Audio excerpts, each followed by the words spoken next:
Puluhan mama di Mandailing, Natal, Sumatera Utara menggerebek lapak yang biasa dijadikan tempat transaksi narkoba. Saat penggerebekan, para pelaku mulai dari bandar pengedar hingga pengguna narkoba lari menyelamatkan diri. Tak puas, para mama lantas mengamuk menghancurkan lapak-lapak tersebut.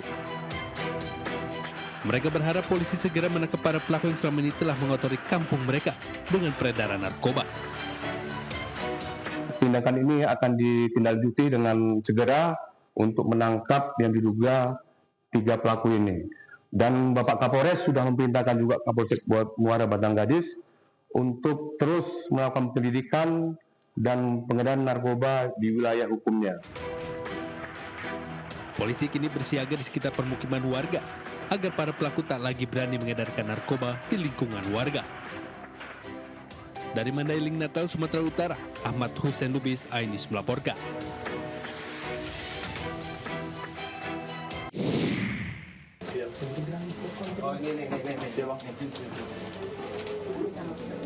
Anggota unit 5 Subdit 3 Ditres Narkoba Polda Metro Jaya menggerebek sebuah indekos di kawasan Jatiwaringin, Pondok Gede, Kota Bekasi, Jawa Barat.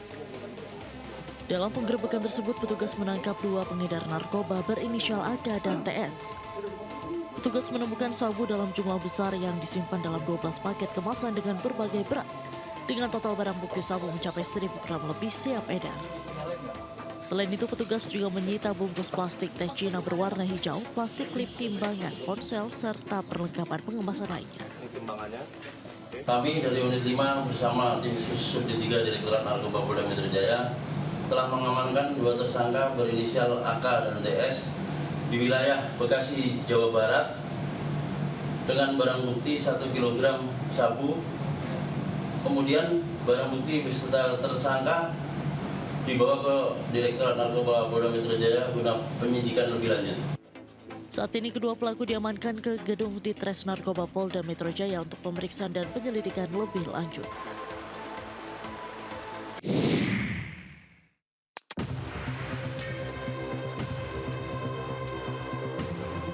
Dari rekaman kamera CCTV, aksi 2 orang pelaku penjamretan di Penjaringan Jakarta viral di media sosial. Seorang ibu menjadi korban penjamretan kalung hingga terseret 5 meter. Namun korban yang diketahui bernama Sahar ini melawan dan membuat kedua pelaku kabur tanpa hasil. Korban mengalami luka-luka di bagian kaki dan tangan akibat terseret, hingga masih trauma dengan kejadian tersebut. Korban juga mengatakan bahwa kalung yang dipakai merupakan kalung kesehatan, bukan kalung emas. Ditarik rambutnya sampai keseret gitu. Iya, sampai situ di atas itu. Dia mau ngambil apa sih, Bu? Kayaknya mau ngambil kalung apa, Bu? Nggak tahu. Oh, Kalung juga Pak Asu. Oh, tapi ada kalung. Dia ada kalung pasu sehatan. Berapa orang, Bu? 2 orang. 2 orang sehatan. Bawa Dia motor. pakai itu. Korban berharap pelaku segera ditangkap dan meminta kepada kepolisian agar lebih rutin lagi melakukan patroli karena kawasan tempat tinggalnya rawan kejahatan. Dari Jakarta, Sofyan Firdaus, iNews melaporkan.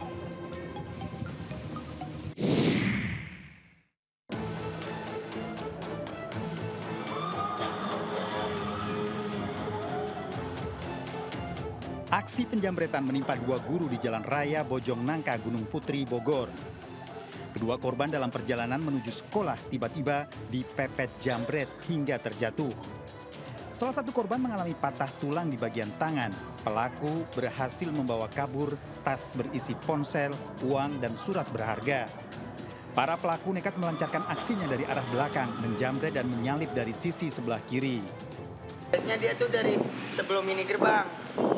Jadi kayaknya dia sempat tarik-tarikan, bu guru yang di posisi di belakang sempat tarik-tarikan sama begal itu. Mungkin kalah tenaga kali ya. Jadi ini dia kebanting ke kiri ya, seret. Nah, tasnya sempat keambil. Korban telah melaporkan kasus penjambretan ini ke kantor polisi agar pelaku dapat ditangkap. Dari Kabupaten Bogor, Jawa Barat, Cahyat Supriyatna, iNews melaporkan.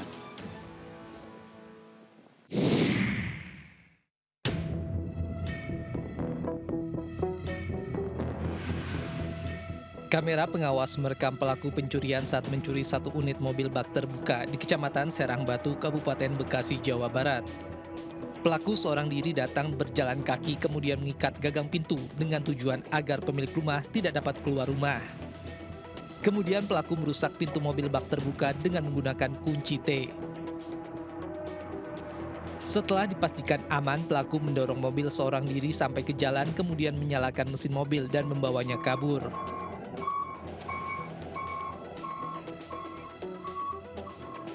Tiba-tiba pemilik mobil mendengar suara mesin mobil miliknya. Namun saat hendak keluar rumah, korban sempat kesulitan keluar lantaran gagang pintu rumahnya diikat oleh pelaku.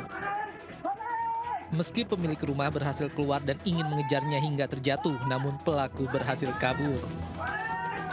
Ada alarm mundurnya itu bunyi, gitu. Jadi saya terbangun dari itu, terkunci. Dari luar? Dari luar, dari dalam pun kita kunci pintu, kita buka kunci, mau buka pintu, ternyata masih ada gangguan.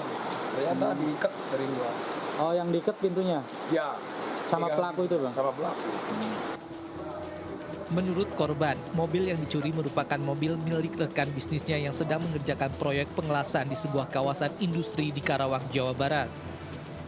Atas peristiwa tersebut, korban menderita kerugian ratusan juta rupiah. Korban telah melapor ke Polsek Serangbaru dengan membawa bukti rekaman kamera pengawas.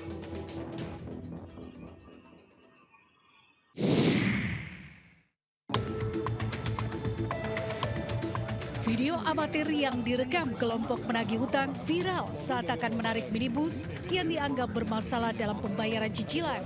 Pemilik kendaraan yang menolak kendaraannya ditarik mengaku jika kendaraan tersebut merupakan mobil barang bukti kepolisian yang ia pinjam karena ayahnya merupakan anggota kepolisian yang berdinas di Direktorat Propam Polda Metro Jaya.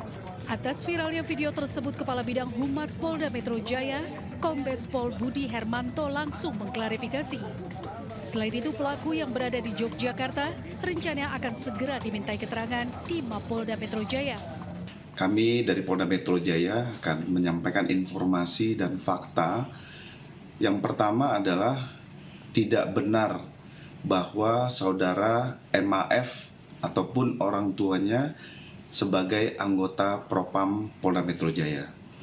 Yang kedua, kami juga akan meluruskan 1 unit kendaraan tersebut adalah hasil take over kredit. Jadi bukan merupakan barang bukti dalam proses hukum di Polda Metro Jaya. Sementara itu, MAF sendiri telah mengklarifikasi dan meminta maaf melalui video yang diunggahnya.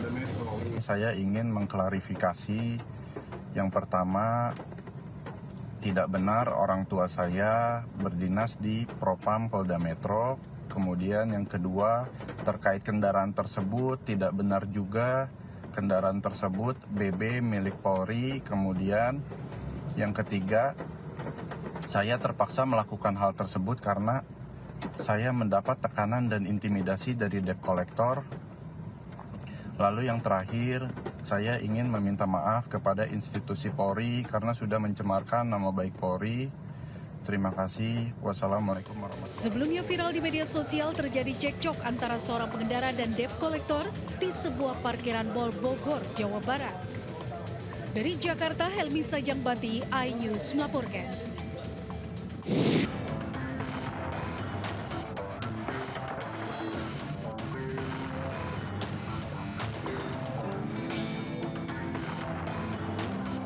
Inilah rekaman CCTV warga saat seorang mama tersungkur di jalan yang berupaya mengejar seorang pemotor usai menjamret tas miliknya. Peristiwa tersebut terjadi saat korban hendak berbelanja ke pasar. Berkat rekaman kamera pengawas CCTV, tim Resmo Polresta Mamuju berhasil mengungkap identitas serta menangkap pelaku.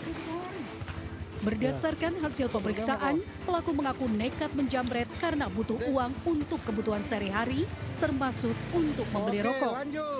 Dia berjalan dari lorong menuju pasar, tiba-tiba dari belakang muncul seorang pemuda dengan menggunakan sepeda motor, merampas dompet miliknya yang berisi uang sebesar Rp300.000.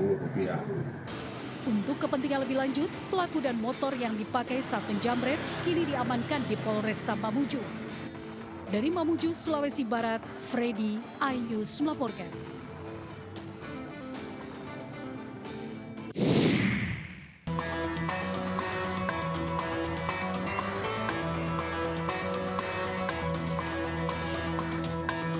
Polisi kembali melakukan olah TKP lanjutan di Kostel di Gajah Mungkur, lokasi tewasnya Dwinanda Lincia Levi, dosen Universitas 17 Agustus Semarang. Olah TKP lanjutan bersama Lab 4 Polda Jateng berlangsung 5 jam untuk mengungkap fakta secara forensik. Polisi juga menyelidiki ada tidaknya dugaan unsur pidana dalam kematian korban, termasuk ada tidaknya keterlibatan AKBP Basuki perwira polisi yang berada di lokasi saat kematian korban. Melakukan tindakan olah TKP lanjutan, kami menggunakan lapor dari Polda Jawa Tengah dalam rangka untuk mengungkap fakta-fakta secara forensik. Semua bukti yang ada di dalam yang terkait dengan adanya kejadian meninggal orang itu semua tidak. Saat ini, AKBP Basuki telah ditahan di penempatan khusus Polda Jawa Tengah selama 20 hari hingga 8 Desember mendatang. Lantaran diduga melanggar kode etik berada satu lokasi dengan korban dengan status sudah beristri. Sementara itu, keluarga mencurigai adanya kejanggalan dalam kematian korban. Sang kakak mengungkapkan adik sematawayangnya itu merupakan pribadi yang tertutup. Korban tidak pernah bercerita hubungannya dengan AKBP Basuki. Dugaan kejanggalan ini diperkuat saat kiriman foto dari AKBP Basuki yang memperlihatkan korban tewas dengan bercak darah di tubuh langsung dihapus oleh AKBP Basuki. Saya juga mewakili keluarga besar yang menginginkan semua peristiwa ini bisa terungkap secara transparan dan jelas biar keadilan bisa ditegakkan. Menyangkut kepentingan masalah sangkutan ini, kasus ini, pihak keluarga sudah menyerahkan kepada pendamping hukum keluarga saya. Keluarga korban meminta Polda Jawa Tengah menyelidiki kasus ini secara transparan. Sejumlah barang bukti, ponsel dan laptop milik korban sudah diamankan polisi. Dari Semarang, Jawa Tengah, Wisnu Wardana, iNews melaporkan.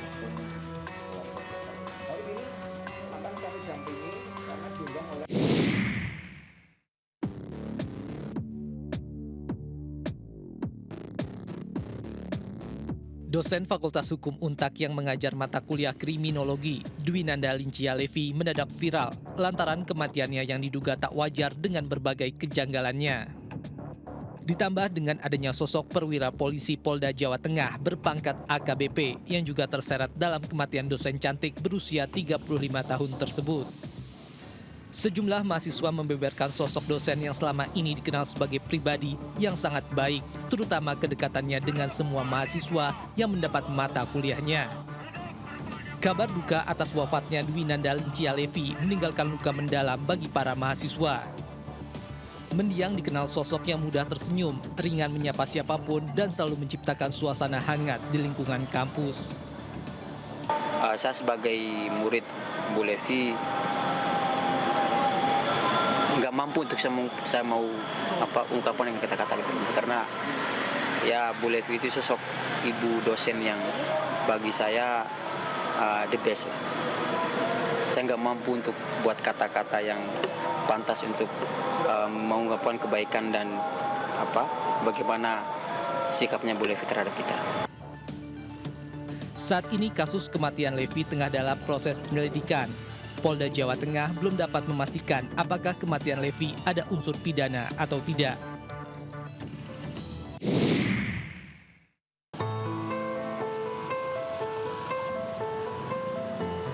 Alvaro, bocah yang hilang sejak 8 bulan lalu, ditemukan meninggal dunia oleh pihak kepolisian.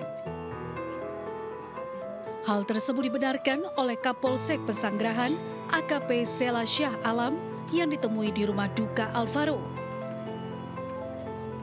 Rumah duka pun dipenuhi warga yang datang melayat untuk mengucapkan bela sungkawa di rumah duka, dan isak tangis terlihat dari nenek Alvaro yang tidak kuat menahan kabar duka. Saat ini jenazah Alvaro berada di kamar jenazah RS Polri untuk proses penyelidikan lebih lanjut. tugas kami di sini adalah menyampaikan duga cita kepada pihak keluarga dari lebih detailnya semua keterangannya ada di penyidik Polres. Ditemukannya ya pasti masih di wilayah Jabodetabek. Tapi untuk lebih detailnya semua itu nanti ada di Polres ya. Dari Jakarta, Helmi Sajangbati, iNews melaporkan.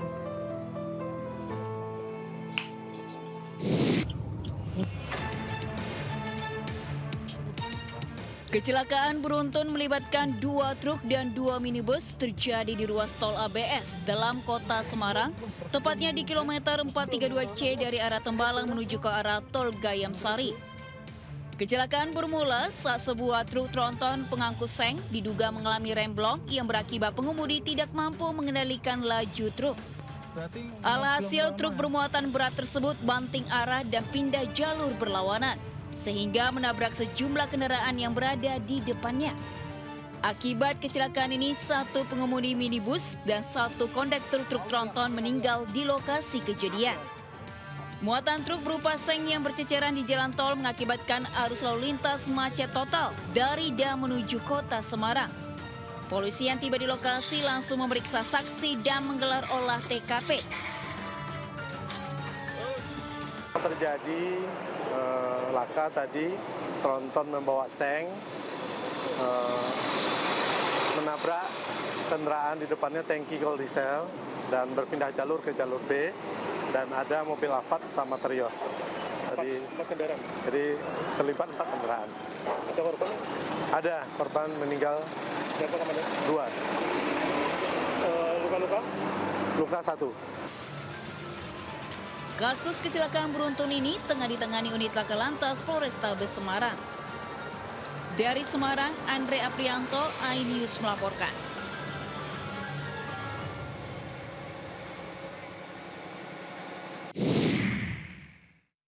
Parang iyadan bulat bes nih kejadian nih kesok hari sobir. Astagfirullahaladzim. Nih ngadan kok ada guru kena Palang. Kecelakaan lalu lintas tunggal bus PO Anggun Krida rute Bondowoso Surabaya masuk ke jurang sedalam 20 meter di jalur pegunungan Arak-Arak, perbatasan Situbondo dan Bondowoso, Jawa Timur Minggu pagi. Akibat insiden ini sedikitnya 11 penumpang mengalami luka-luka. Beberapa di antaranya menderita patah tulang. Sopir bus yang luka parah dirujuk ke RSUD Kusnadi Bondowoso. Sedangkan korban luka ringan dibawa ke Puskesmas Wuringin Bondowoso. Kecelakaan terjadi saat bus yang melaju dari arah Bondowoso menuju Surabaya tiba di lokasi yang dikenal dengan turunan tajam. Sopir diduga tidak bisa menguasai bus karena kondisi jalanan yang menikung tajam dan licin akibat hujan. Bus tersebut hilang kendali, menabrak pembatas jalan dan langsung jatuh ke jurang. Beruntung laju bus terhalang sejumlah pohon jati sehingga tidak mencapai dasar jurang terdalam.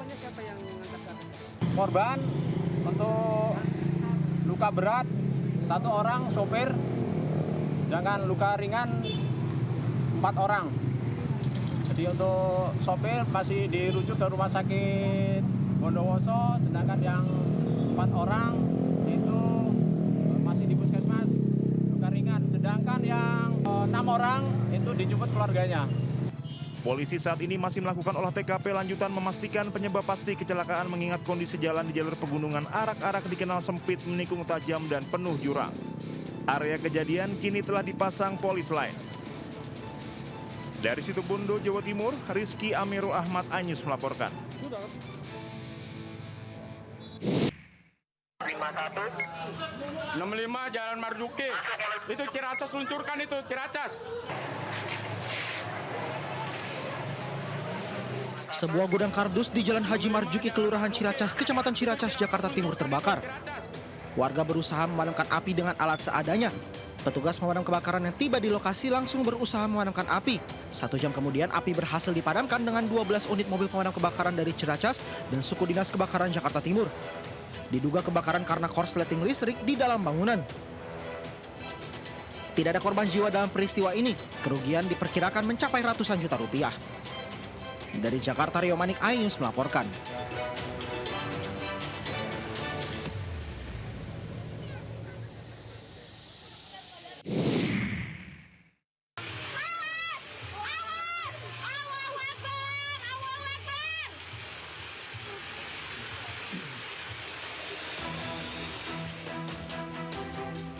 Longsor tiba-tiba terjadi saat warga tengah membersihkan sampah yang menyumbat saluran drainase di kawasan sepadan Sungai Perbukitan, Jalan Imam Bonjol, Jember. Warga tidak menyadari jika tanah yang mereka pijak telah rapuh akibat diguyur hujan deras. Beruntung salah satu warga segera mengingatkan sehingga longsor tidak menimbulkan korban jiwa. Namun akibat longsor ini 3 rumah warga terdampak. Hujan deras ya. Terus? Terus yang sebelah sana terus langsung jatuh gitu. Apa? Longsor gitu. Longsor ya. Terus langsung merantak gitu loh. Agar tak terjadi longsor susulan, warga memasang terpal di titik longsor tersebut. Warga berharap instansi terkait bisa membantu untuk membuat turap penahan air sungai sehingga longsor susulan tidak terjadi. Dari Jember, Jawa Timur, Bambang Sugiarto, iNews melaporkan.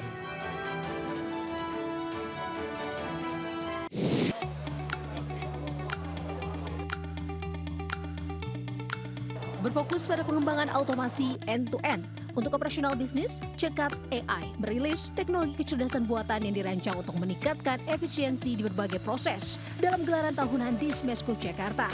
Bertajuk Cekat Innovation 2025, inovasi yang dirilis secara khusus menyasar area pertumbuhan bisnis, terutama pada bidang marketing, sales, dan customer service. Cekat AI berharap semakin banyak bisnis di Indonesia mulai mengadopsi teknologi terdepan. Secara tahunan, releasing inovasi baru yang kita bikin. Itu sih, hari ini mainly itu, kita rilis banyak banget inovasi baru kita yang udah kita build selama setahun terakhir. Dan lumayan cukup baik antusiasmenya. Full, tadi hampir nggak ada tempat semuanya. Kini, kesadaran akan teknologi di Indonesia terus alami peningkatan, meskipun masih terdapat keterbatasan akses terhadap teknologi global.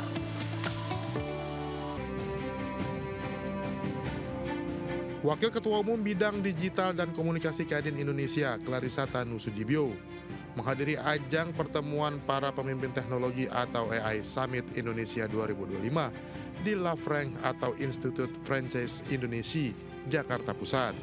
Kehadiran Clarissa menjadi bentuk komitmen Kadin Indonesia dalam mendukung penuh perkembangan teknologi di Indonesia, khususnya Artificial Intelligence atau AI.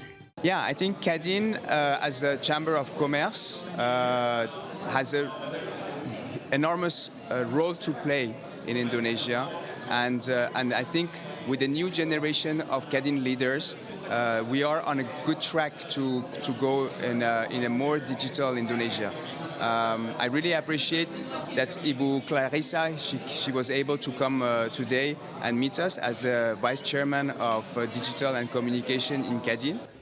Dalam pertemuan ini juga digelar diskusi oleh para pemimpin teknologi bertajuk AI Agents The Rise of Autonomous Tools yang membahas tuntas perkembangan dan kemajuan teknologi di Indonesia, khususnya AI. Dari Jakarta, Ricky Anwardi, iNews melaporkan.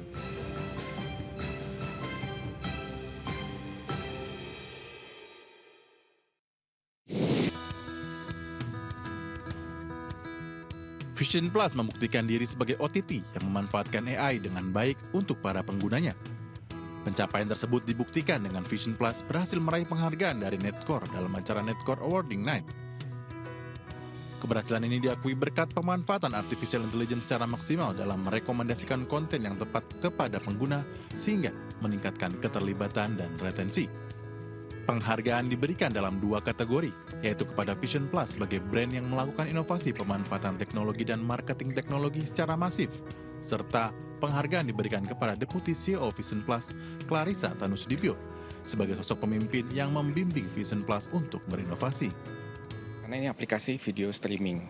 Aplikasi video streaming kita harapkan user untuk selalu datang lagi untuk menonton, dan karena kita punya konten yang cukup banyak, kita juga tidak berharap bahwa user itu bisa menemukan seluruh konten. Challenge-nya itu adalah bagaimana kita memberikan konten yang tepat kepada user yang tepat. Nah, disinilah AI sangat bermanfaat dan kita manfaatkan itu semaksimal mungkin sehingga kita bisa memberikan konten yang tepat kepada user yang tepat. Our future looks promising together as brands Netcore and Vision Plus. We have our roadmaps in place wherein we are looking at scaling together, growing together, and leveraging the power of AI across the entire Indonesia as a market and looking to scale Vision Plus as the #1 OTT platform across Indonesia. Vision Plus berencana untuk sepenuhnya memanfaatkan penggunaan AI, di mana nantinya para pengguna ketika membuka aplikasi akan mendapatkan konten yang benar-benar sesuai dengan keinginannya. Dari Jakarta, Stephen Patinama, Surya Lisantoso, iNews melaporkan.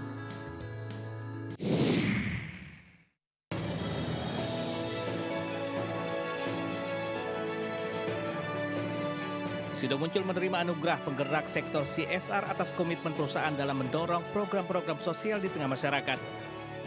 Seluruh program CSR diarahkan untuk memberikan manfaat sebesar-besarnya sesuai visi.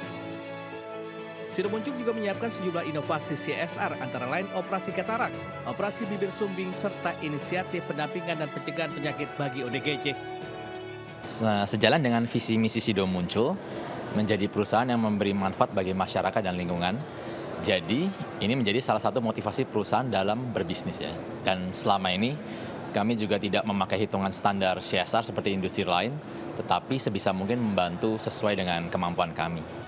Rangkaian program yang akan direalisasikan tersebut diharap dapat memberikan dampak lebih luas bagi masyarakat. Dari Jakarta, Jessica Winoto, Eri Nugraha, iNews melaporkan.